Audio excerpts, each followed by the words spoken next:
We had 2 meetings. I like when they put it right by the side. It's like, For one to set it on top of the box. Like, I mean, and I'm like, I'm not mocking this up. Like, I'm not even making it. Just that's how it happened. it's ridiculous. It's just ridiculous. But I I am know. enjoying He's it. gonna show up at the Not very gonna next meeting. come Public back. comment. Just right. Do not make it into the box. I thought I had the when I pushed the picture of the ladder down in my back porch, but not the package boxes. Like, it didn't have notoriety. Although the ladder was pretty God, I can't get out of my own way. That's okay.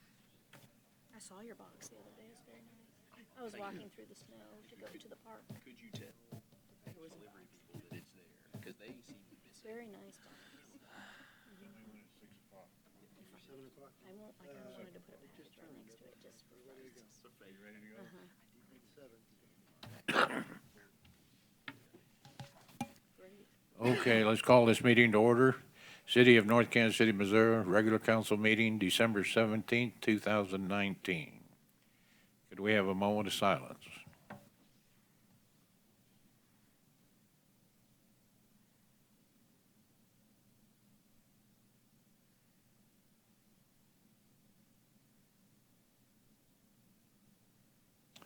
Mr. Tom?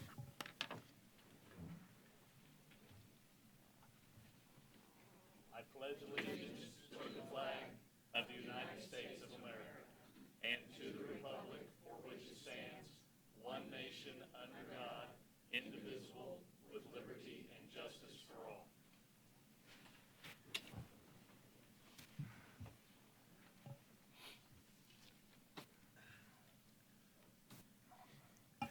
Approval of the agenda? So moved. Second. All in favor? Aye. Opposed? Comments from the public?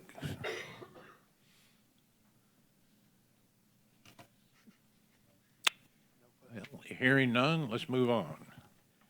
Consent agenda,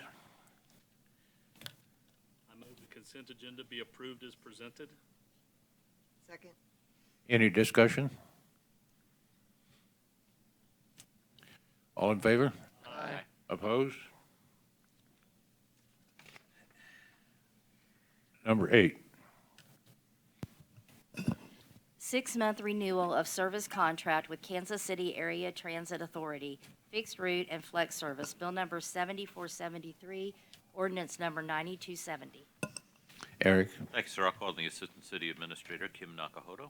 Good evening, Mayor and Council. What is before you today is a 6-month renewal of our contract for services between the city and KCATA for both fixed route and flex service throughout the city.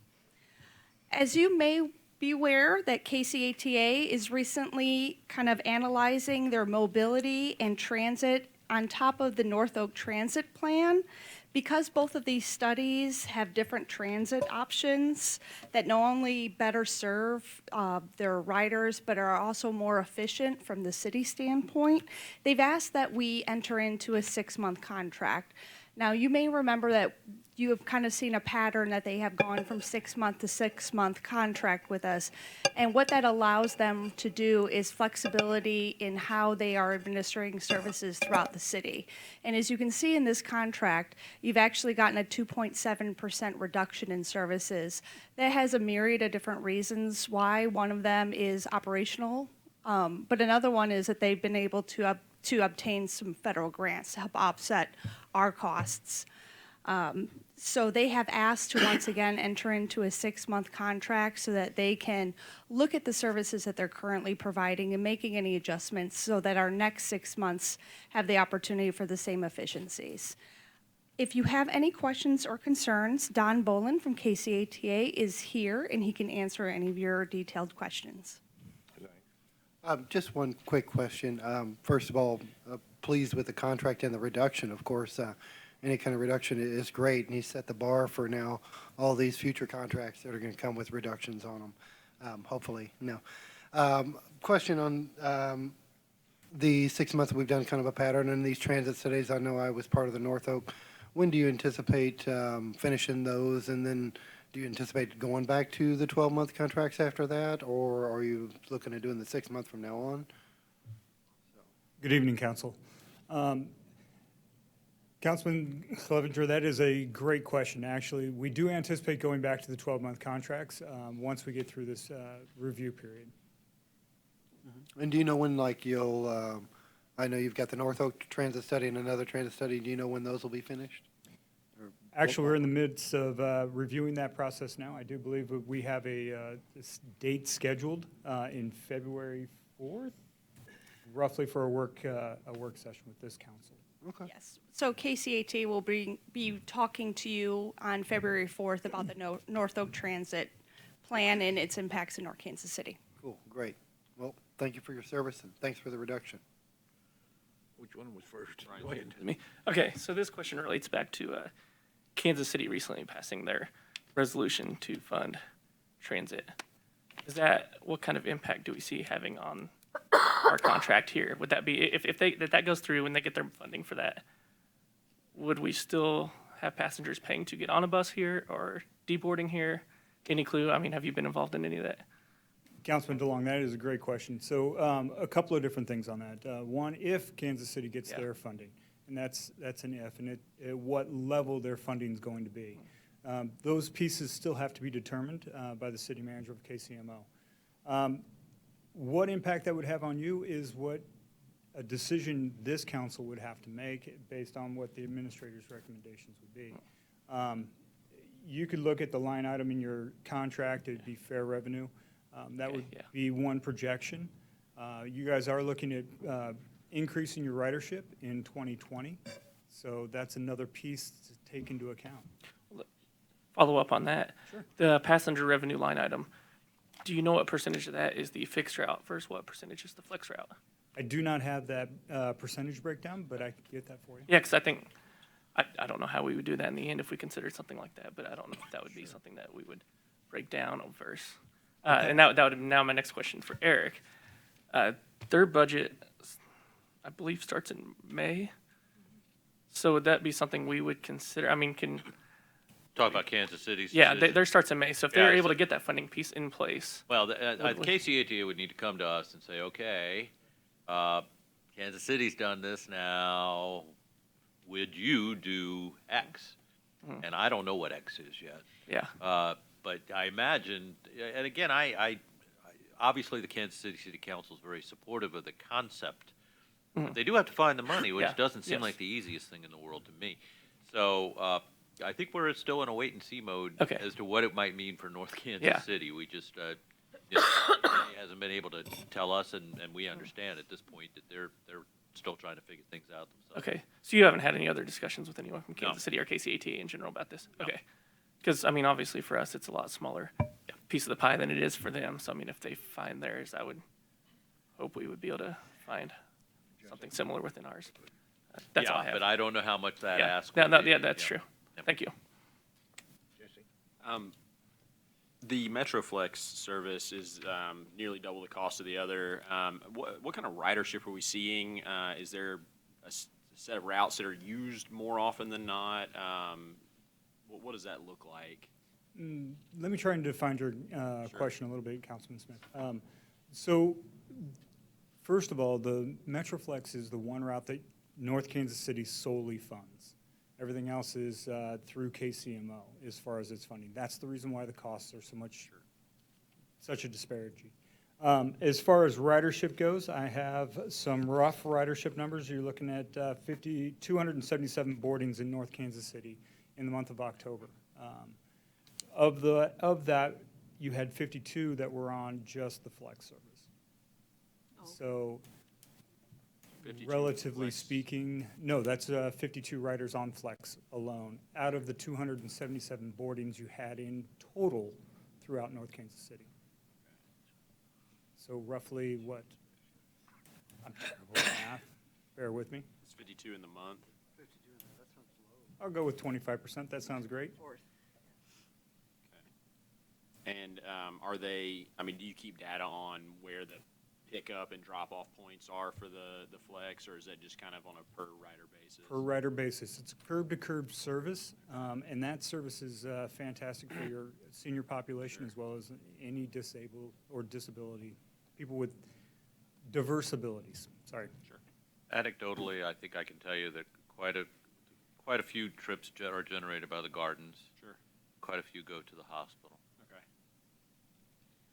I just wanted to ask a follow-up question on the Kansas City, and I'm not an expert on the Kansas City transit issue right now, what's happening with the bus system, but they did start the Prospect Max bus. So how did they fund that? Do they fund that themselves, or they stopped charging on the Prospect Max bus? I just was curious about how that was. No, that's a valid question. So this is actually, it's a 90-day promotional period for that free fare. That's actually subsidized through the city of Kansas City, Missouri. Okay, so they basically self-funded that. Yep. Okay. With a little help from the FTA. Okay. Okay, fair enough. Then we got a motion. First reading. Second.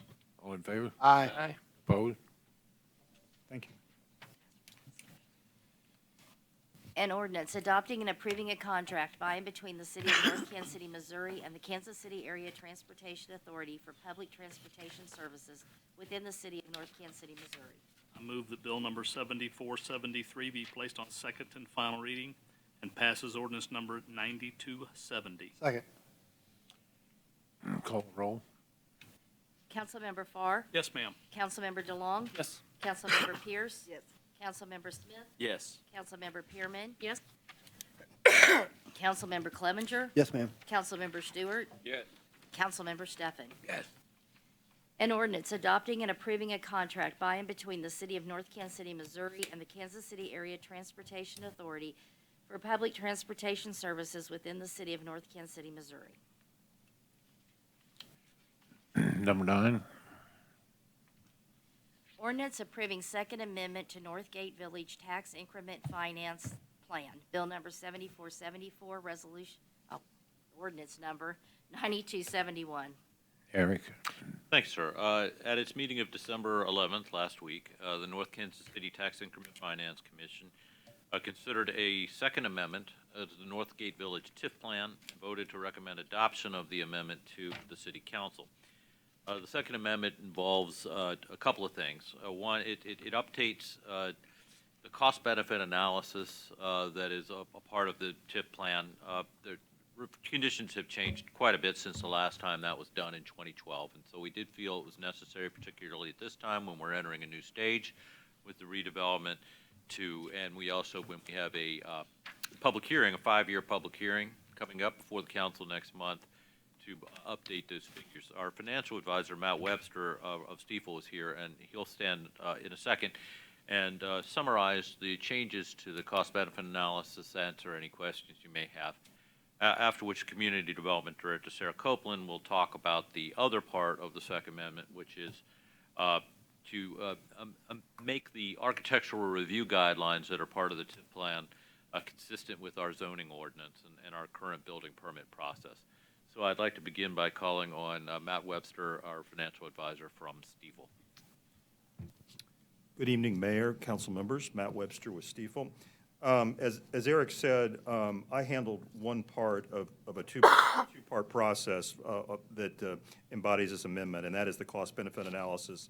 The cost-benefit analysis in a TIF plan is essentially the projection of future revenues based on, at the beginning of the plan, the assumptions you use, and then on a plan like this, which is largely completed, basically bringing things up to date with where they are. So the last time this was done, first amendment to the TIF plan, was 2012. So here we are 7 years later.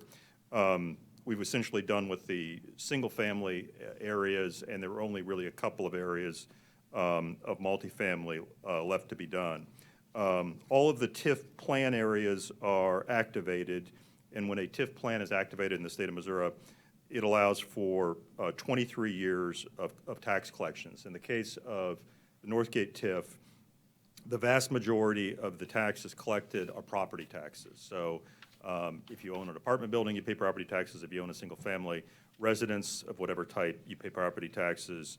If you own a business building like the Ruby Tuesdays, even if it's not operating, you still pay property taxes. At one time, we had some sales taxes. The most recent collection of sales taxes, I believe, was February of this year when the Ruby Tuesdays closed down. So we are not projecting forward any further sales tax activity, but we did take a careful look at the property taxes.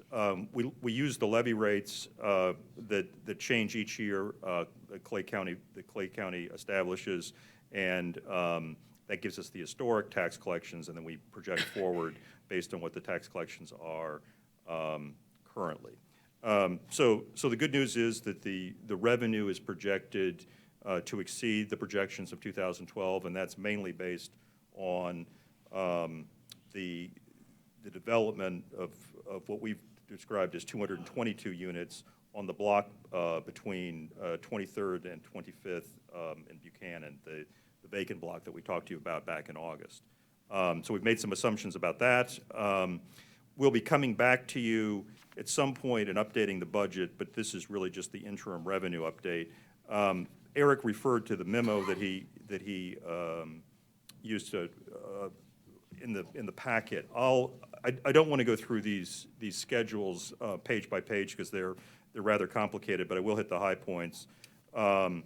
We continue to see good tax collections. The assessed values really across the county and really across the area have continued to increase year to year.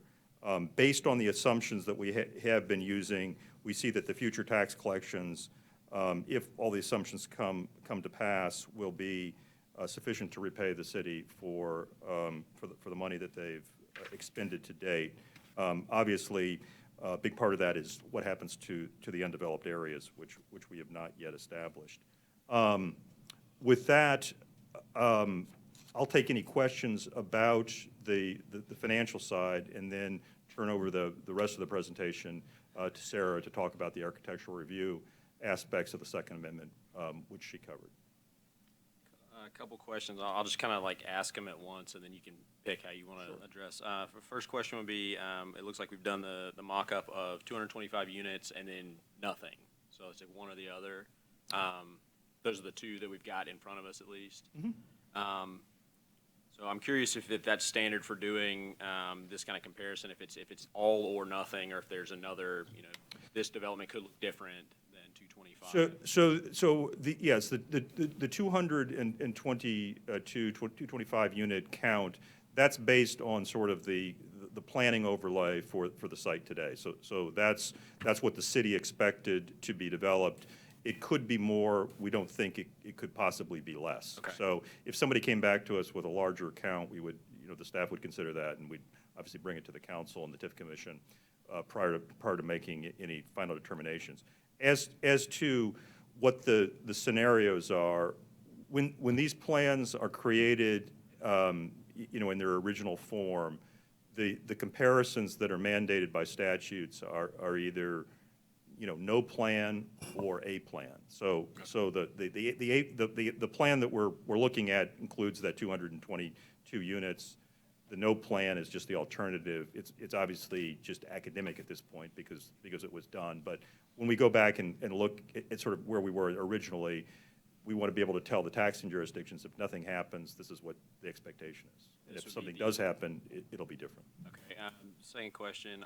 I was looking at the annual levy rate, which seems to freeze in 2014 on the assumptions. So it's frozen at 8.36 in perpetuity. Is that our current rate? Yes, that's the rate going forward. I think it might have been updated since these projections were done, but that was the rate we had.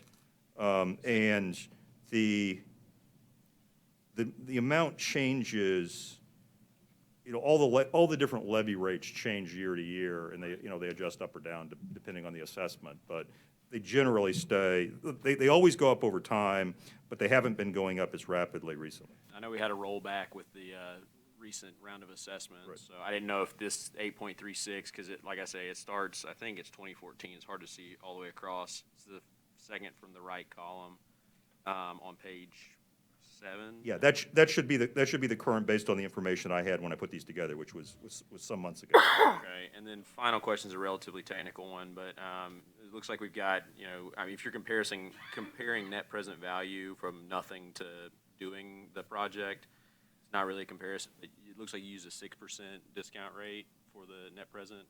Is that based on a cap rate in the area? Or? Yeah, no.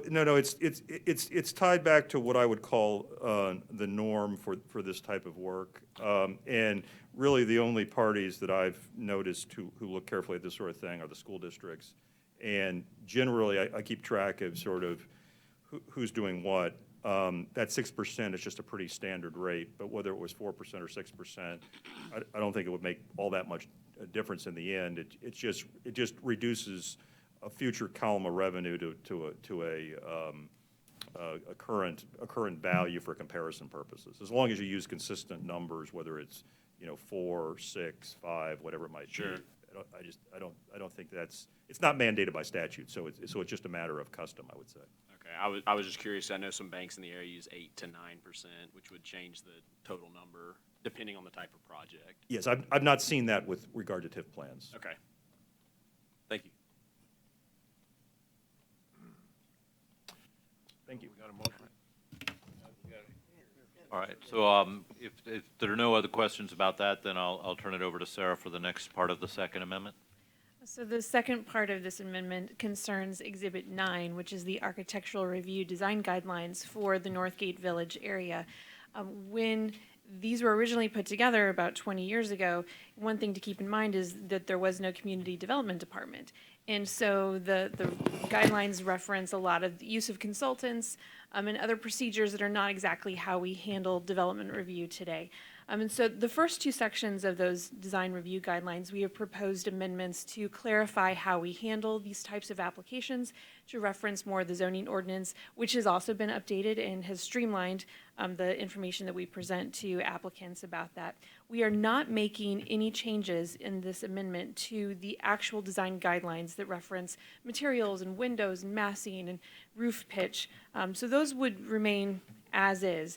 But those first two sections about procedures we have overhauled to be more user-friendly and to better match up with how we actually handle these applications on a practical basis with the Community Development Department. Our intent was not really to change the TIF Commission's input on that or the council's input on that, but just to clarify for applicants how the process works. I would be happy to answer any questions you might have about that, but really I would say our intent was not to make radical changes to these procedures. I have one just quick question. Number 4 on the residential piece about sheet metal, ornamental metal panels being prohibited. There's a house on 24th that just completely built out of sheet metal. Keep in mind, these are for Northgate Village only and Okay, do not just for apply the to TIF. any other property Okay. in the I city didn't of know if North that Kansas was- City. Okay, I didn't know if you're hitting the citywide standardizing with the new zoning. No, this was just for Northgate Village. And I would also point out that the TIF Commission has approved in its last couple of design review processes the use of some accent metal so we have some on the townhomes over the doors, and there's some somewhere else that now I cannot remember where it is. So they have approved a variance to these under the procedures, the previous procedures for the use of that as an accent material. And that's, part of that process is that they can approve a variance. Okay, thank you. First reading. Second. All in favor? Aye. Opposed? An ordinance approving the Second Amendment to the Northgate Village Tax Increment Financing Plan, making findings with respect thereto, authorizing certain actions by city officials, and containing a severability clause. I move that bill number 7474 be placed on second and final reading and passes ordinance number 9271. Second. Call the roll. Councilmember Farr? Yes, ma'am. Councilmember DeLong? Yes. Councilmember Pierce? Yes. Councilmember Smith? Yes. Councilmember Pearman? Yes. Councilmember Clevenger? Yes, ma'am. Councilmember Stewart? Yes. Councilmember Stuffin. Yes. An ordinance approving the Second Amendment to the Northgate Village Tax Increment Financing Plan, making findings with respect thereto, authorizing certain actions by city officials, and containing a severability clause. Eric?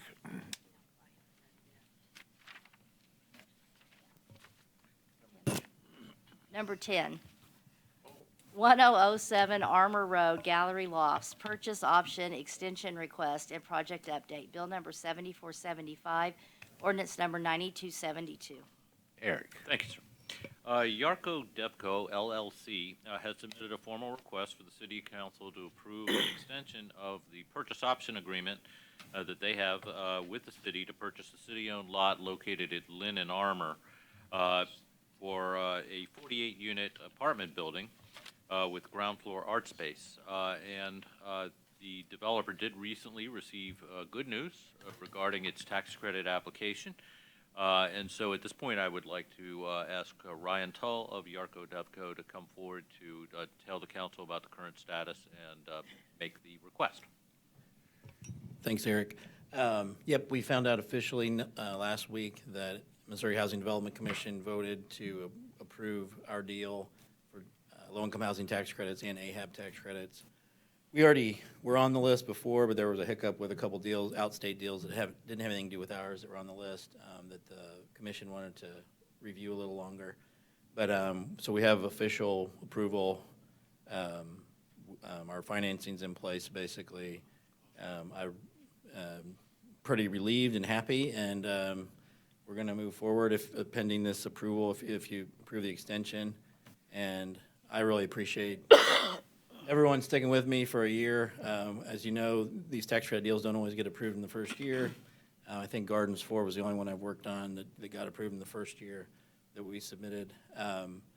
But Gardens 3, I know, took a couple years, and I think Gardens 2 before I worked for Rainin took a couple years. But anyways, I'm excited about this one. If you approve this extension, we're going to hustle as fast as we can with Yeager Architecture to get the drawings done and approved by the city. And we think even dealing with the various entities, the U.S. Bank as the equity investor, MECC as the lender, and obviously kind of approver of everything at this level.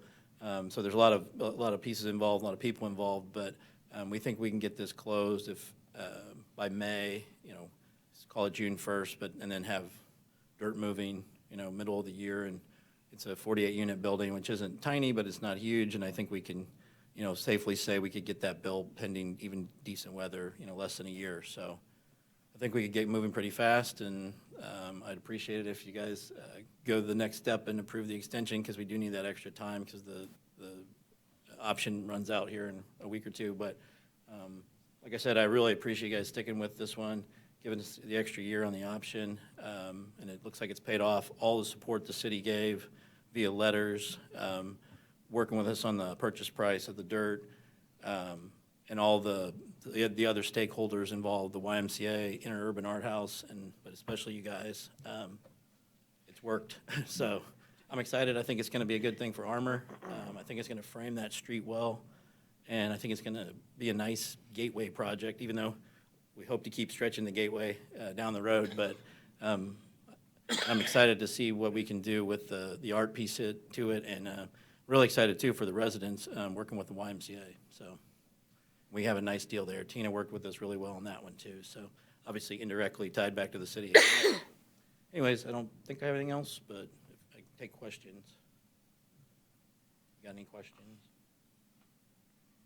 First reading. Second.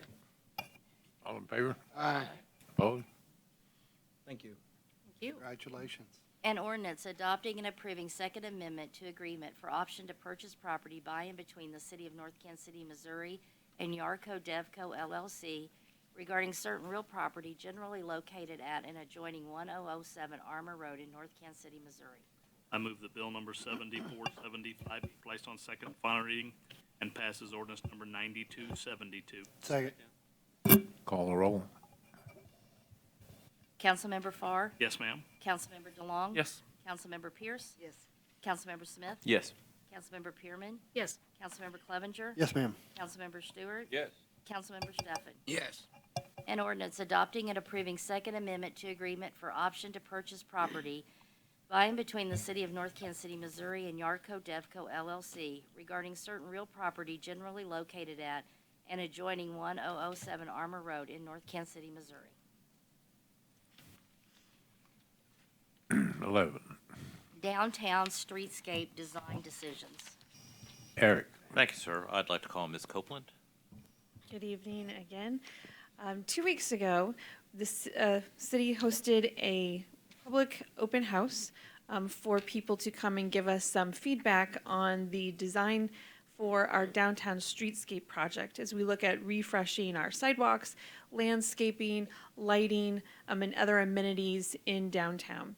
This would be on Armour Road between Buchanan and Fayette, and on Swift between 18th and 21st Avenues. After our design discussion with you on September 24th, Confluence had pared down some of the options, so there were 4 main things that we were presenting to the public. Can I have the clicker, please? And asking for their feedback on. I do want to, just to refresh everyone, and we do have Matt Evett and Sarah Walls from Confluence here with us tonight if you have additional questions. There are 3 main things this project will do. We're going to refresh our landscape and our sidewalks and update our lighting and site furnishings. And 3 things the project won't do. It's nothing to do with the street. It's just mainly on our sidewalks. So this is our kind of introduction to this project.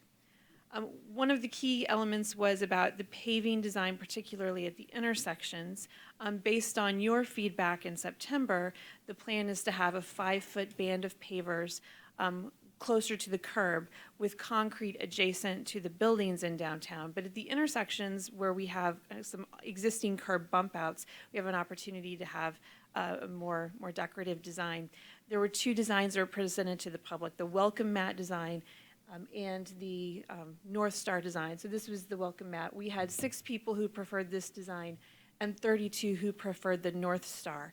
So one of the first issues that we'd like you to ratify for us is, should Confluence move forward to complete our design plans using this North Star design at the intersections? We'd like to ask for a separate vote on each of the 4 elements that are in the memo. I have a question on this. Can you go back to the other one real quick? The welcome mat and then the North Star.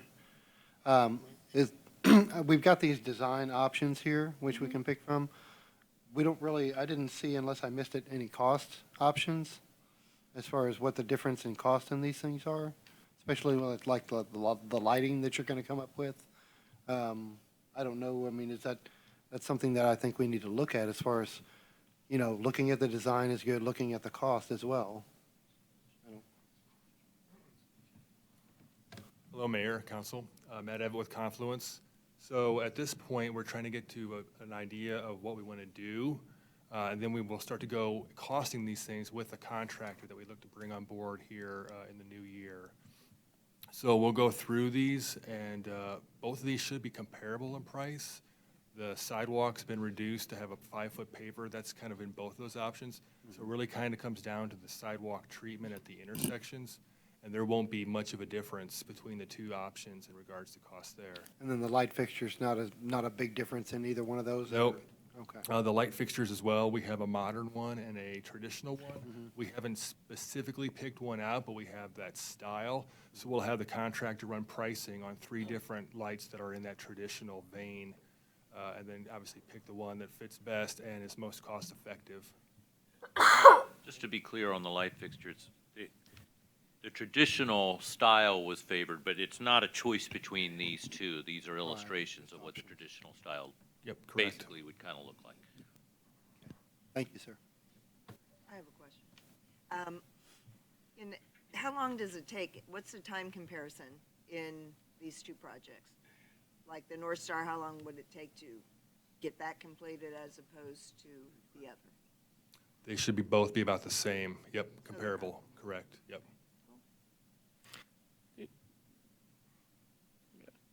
Question. So do you see any other pros or cons related to this one versus the other, welcome mat versus the star? Or No, I mean, it's really just personal preference? It's just personal preference of style. Yep. Yeah, I didn't think there was, but I figured maybe I'm missing something. Thank you. So the question we are asking the council is, shall Confluence complete design plans using the North Star design at the intersections? Do we need a motion? I would ask for a motion and a vote on each. I move they proceed with the North Star. Second. Discussion?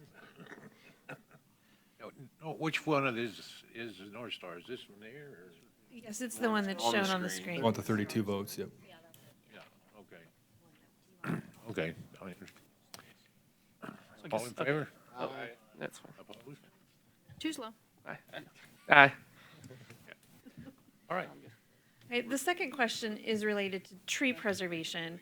As Confluence has been doing their work, they've been out looking at the condition of the trees, and they've also been out with our arborists to look at the tree condition.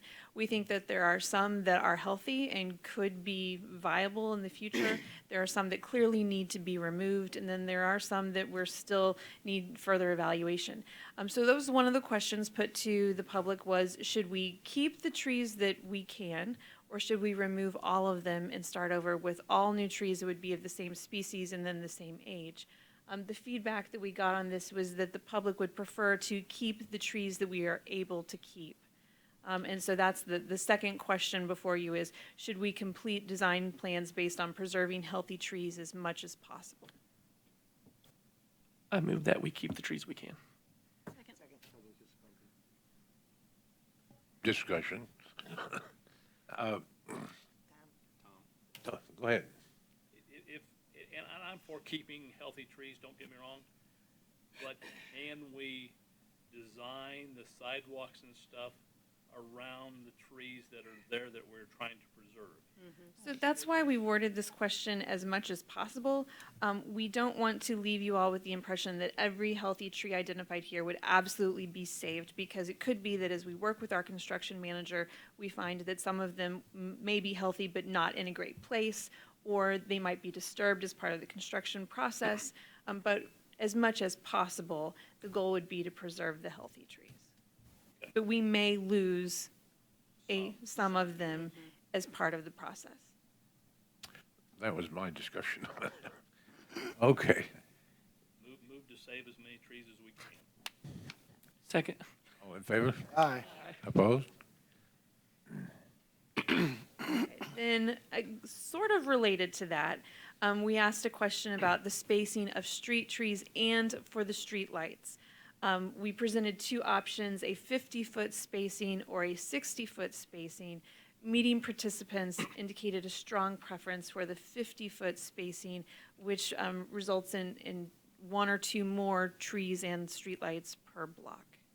So that would be the third question is, should we move forward with that 50-foot spacing? I move that we approve the 50-foot spacing. Second.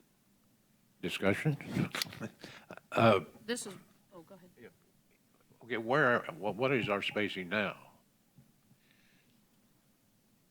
I think it's kind of random. There isn't a consistent throughout the downtown. But if I remember correctly, it's around 40 to 45 feet, roughly. Well, my thinking was that if there was if we had conduit and everything else in the ground, and if it was good, there's no point in tearing all that up just to move 10 feet or 5 feet or whatever. Correct. If we can take advantage of things like existing conduit and wiring, if that's even available for these new lights, then yeah, we would take that into consideration for sure.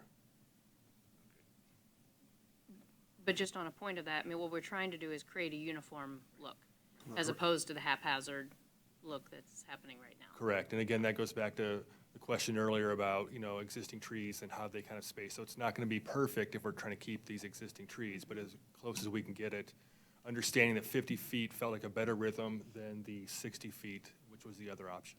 I mean, I guess I would ask that, that if there is a design question, I guess, or if there's something that is going to look strange and you guys have an opinion about it, that come back to us and have us review it. 'Cause Absolutely. we can act with the best intentions right now, Right. but until we actually see it or you guys start seeing it come together, maybe we would make Right. a little bit of a different decision. Yeah, that's a good point. And if we were wiping all these trees out and starting over, it would be easy, but it's not going to be easy. We're going to have to kind of evaluate each block and how Yeah. these kind of fit within that context. So it sounds good in theory, but maybe in Correct, yep. actual, the other thing I was gonna say about this, actually, my original point was that, so this one does cost us a little bit more, right? So if we go 50 versus 60, Yep, you'll we have more lights and we trees. have more lights and Yep. trees, therefore it's gonna cost us a little bit extra, but not significantly, it doesn't sound like. Yeah, correct. Nope, not significantly.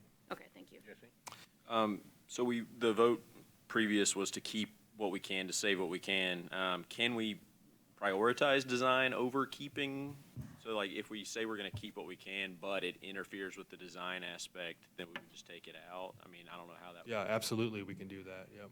We can know kind if of come it's- back and evaluate everything, once we now have that information. Sure. And kind of see if there are some areas where we need to say, hey, we've got existing trees here, but really this just throws the spacing off. And if we're trying to stay consistent, does design take over potentially saving trees? Yeah, I'm wondering if there's a way that we could go ahead and have that discussion now rather than handcuffing you to come back Yep. to us at a. Appreciate that too, yep. Is there a way to do that? Like what Councilman Farr said, like if it's gonna be impeding the progress, can we? Like, if you'd like to make a motion, we could. Can I address that point? It seems to me that when we voted trees as we can, we did address that.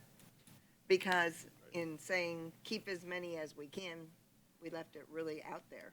So if we adopt the 50-foot tree spacing, which I like, and we can't keep them, we've already said they go. So in I your don't view, know. they have the authority to make that I decision? think we gave it to them when we said keep as many trees as you can.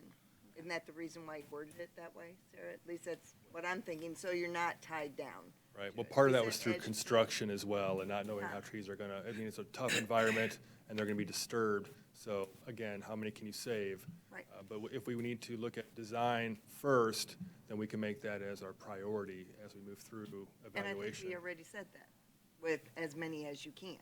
Correct. And my assumption would be, if a tree's in the way and it's 50 feet spacing, that tree may go. And we already said that by our last vote. Okay, good. There's the directive. So do we need to vote on the 50-foot spacing? Yeah. Do we do that, or? We just need the all in favor. In a second. So, we call the roll? Or, Don't need to call the roll, but you've had a motion and a second. Okay, I see all in favor. all in favor? aye. Aye. Opposed? The fourth question then is about the light fixtures, and as mentioned earlier, this was about one style of light, not a particular light fixture. And it was a closer vote from the public here, but the public generally preferred the more traditional style of light. So what we're showing in the memo tonight, and those two there on the right, is just an example of this style. The exact light fixture will be chosen at a future date with our selected construction manager, and one of the things we will be evaluating in making that final choice is the cost of the fixture and what fits into our budget for this. So this is really just ratifying that this is the style that you would prefer us to move forward with.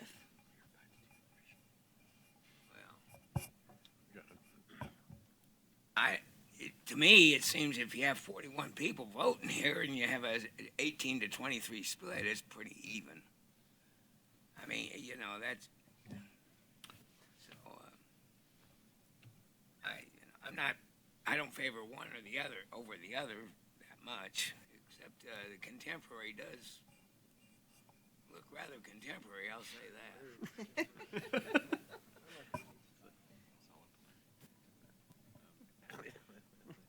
I'd move that we go forward with traditional. I like the tradition. I'll second that. Any discussion? All in favor? Aye. Opposed? Thank you. This will allow us to move forward in completing design plans. Our next major step in this process is to identify a construction manager at risk who will act as our general contractor in moving forward with this process. This won't be a traditional design bid build. We will identify the construction manager who will then work with us through finishing these plans and starting the construction. So hopefully the next item you see on this will be a contract with that construction manager at risk. And if you have any other questions, we would be happy to entertain those at this point. The other stuff we voted on, that was Town Square, never mind. Okay, moving forward? Thank you. Number 12. 12. Approval of service agreement with Federal Signal Corporation, resolution number 19-075. Eric? Thanks, sir. I'll call on the fire chief, Dave Harkis. This is a continuation of the storm warning siren that was struck by lightning in July. was quite a process to go through and get it ordered. They had to build it.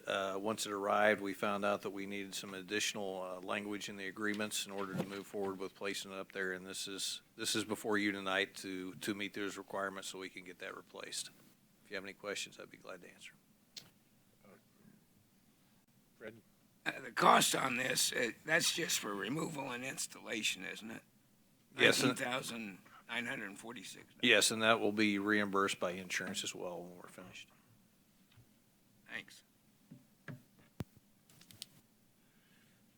We got a motion? Move to approve. Second. Any discussion? All in favor? Aye. Opposed? Item 13. Approval of purchase 4 police vehicles. Eric?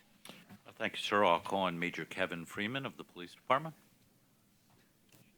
Thank you, sir. Good evening. Before you tonight is authorization to spend $132,986 of the $190,000 that we budgeted for police vehicles this year. It's all under the Mid-America Council of Public Procurement bid with through Mark, and we are significantly under budget on that, but there's a couple things going on with that. We've decided to scrap one of the administrative cars that we were going to purchase this year, and secondly, we had budgeted for the hybrid platform on the police vehicles. We scrapped that also because we have yet to receive our hybrid that we ordered last year to fully test and evaluate it. So we're going to move forward with the gas version, which is about $3,300 cheaper per vehicle. So happy to answer any questions that you might have. Move to approve. Quick, sorry. Quick question on that. I know that some of the hybrid vehicles have the credit that comes with them, the electric vehicle or hybrid tax credit, some of those are rolling off. Has that been considered at all in the? I don't believe that's part of the police package hybrids. Might just be There's a significant discount for those anyway. There you go. Okay, we got a motion. We got a second. Any I more have a discussion? second. Okay. All in We have a favor? motion and a second. Yep. Okay, all in favor? Aye. Aye. Opposed? Thank you. Number 14. Approving accounts due and payable by the city through December 13th, 2019. Bill number 7476, ordinance number 9273. First reading. Second. All in favor? Aye. Opposed? An ordinance authorizing payment for certain accounts due and payable by the city through December 13th, 2019. I move that bill number 7476 be placed on second and final reading and passes ordinance number 9273. Second. Call roll. Councilmember Farr? Yes, ma'am. Councilmember DeLong? Yes. Councilmember Pierce? Yes. Councilmember Smith? Yes. Councilmember Pearman? Yes. Councilmember Clevenger? Yes, ma'am. Councilmember Stewart? Yes. Councilmember Stefan? Yes. An ordinance authorizing payment for certain accounts due and payable by the city through December 13th, 2019. Okay, Mr. Eric. Thanks, sir. We have a number of written reports in your packet under staff comments. I won't try to go through those, but if you have any questions about any of them, I'd be happy to try to answer them. They were very helpful. Thank you. Then the only other staff comment we have with regards to the Armor Road Complete Street project, specifically post office parking. We have been in touch with our contractor to change that from the current parallel parking spaces to 45-degree angle spaces. And we do expect our contractor to be out to get that work done by the end of the week, weather permitting. So that should be occurring soon. And that's all I have, sir. Thank you. Okay. Tom, you? Thank you. I want to give kudos to the street department. They did a wonderful job compared to everybody else's. Just give them a pat on the back, at least for me, Pat. And I want to wish everybody a Merry Christmas and a Happy New Year, and we'll see everybody next year.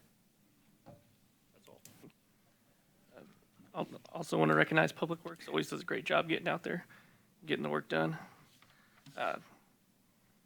Beyond that, also attended the Climate Action Coalition Playbook launch meeting today. And I think they passed out a playbook with a lot of different categories. I think there's a lot of good ideas in here about what cities can do.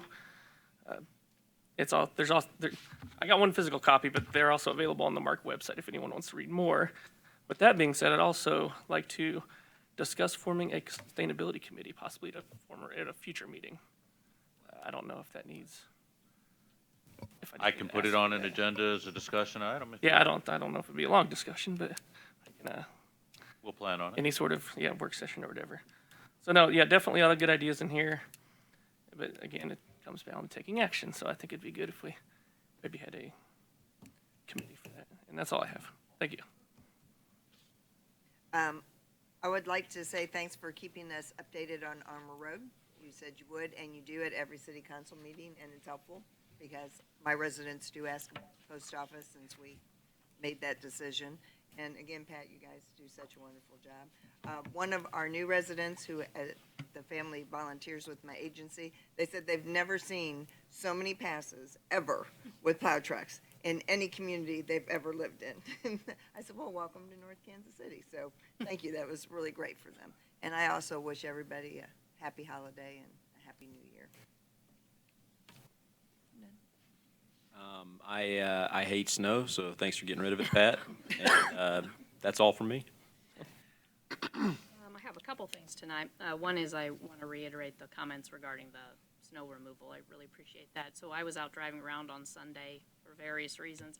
Went through a variety of cities around here, and ours was the one that had both Public Works and Parks and Rec actually around doing stuff. I mean, it was like a work day in the city, so much appreciated.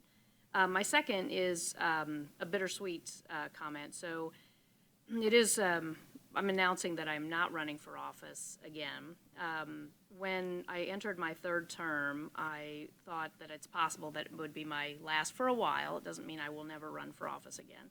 But I need a break to focus on family and work and things like that. So I wanted to let you all know that on this first day of filing, which I think is today, that I will not be running for office again, at least for this time.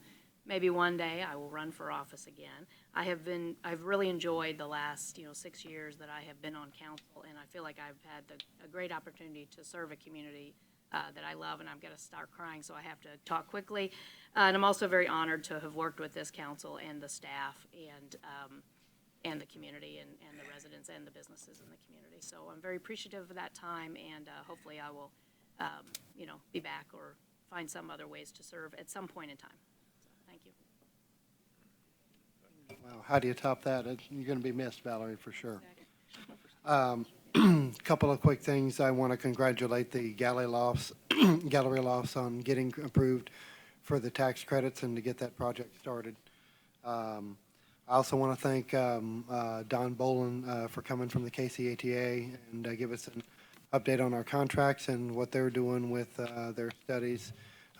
Don's always been very helpful with anytime I have a question on regarding the contract or even bus service. He's a guy to contact. So appreciate you coming out tonight on this cold, snowy night.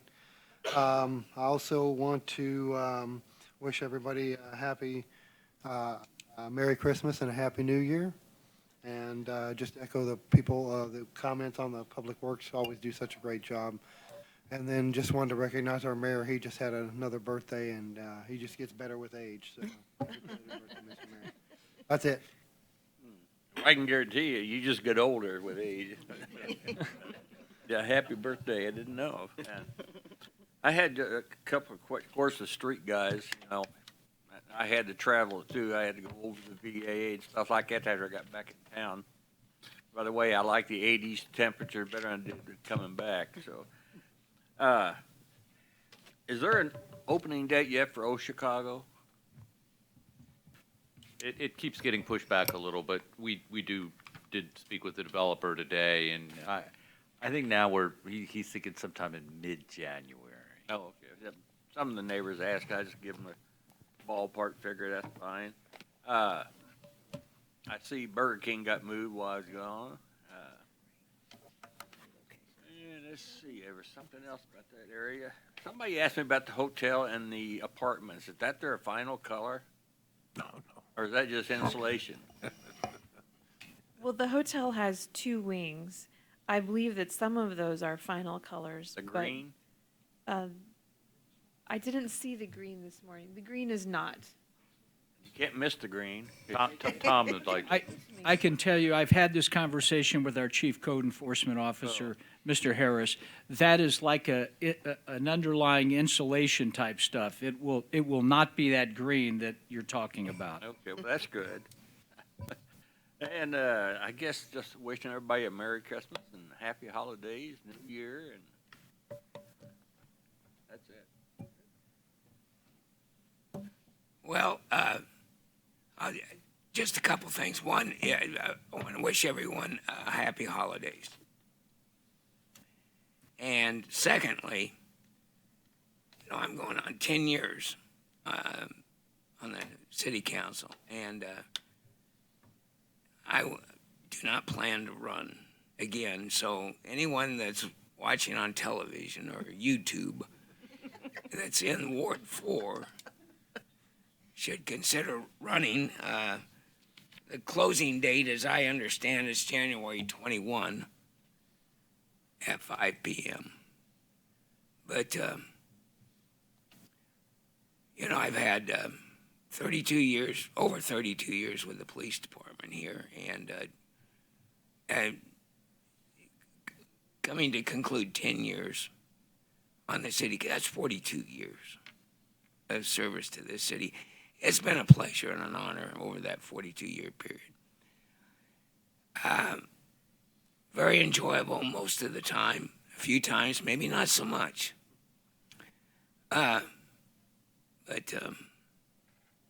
enjoyed my time with the police department, especially in the 1970s and 80s. It was a lot of enjoyment.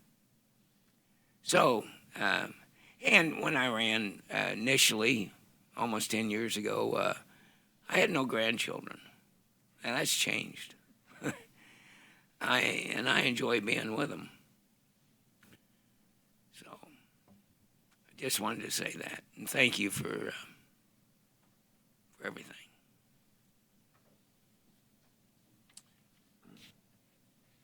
Well, I didn't think things were going to thin out quite this quick. I'm going to miss both of you guys. I mean, and really, today is Tom Barzee's actual birthday, so.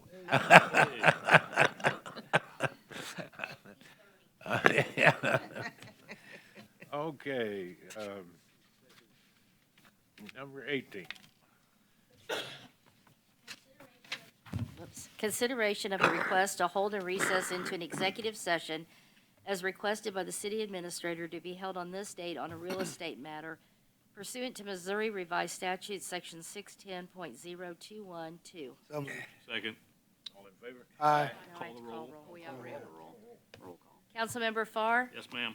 Councilmember DeLong? Yes. Councilmember Pierce? Yes. Councilmember Smith? Yes. Councilmember Pearman? Yes. Councilmember Clevenger? Yes, ma'am. Councilmember Stewart? Yes. Councilmember Steffen? Yes. Okay, now we got another one. Yep. Number 19. Consideration of a request to hold and recess into an executive session as requested by the city councilor to be held on this date on a litigation matter pursuant to Missouri Revised Statute, Section 610.0211. So moved. Second. Councilmember Farr? Yes, ma'am. Councilmember DeLong? Yes. Councilmember Pierce? Yes. Councilmember Smith? Yes. Councilmember Pearman? Yes. Councilmember Clevenger? Yes, ma'am. Councilmember Stewart? Yes. Councilmember Steffen? Yes. You can get up now. Michael Christopher just takes charge. Get her.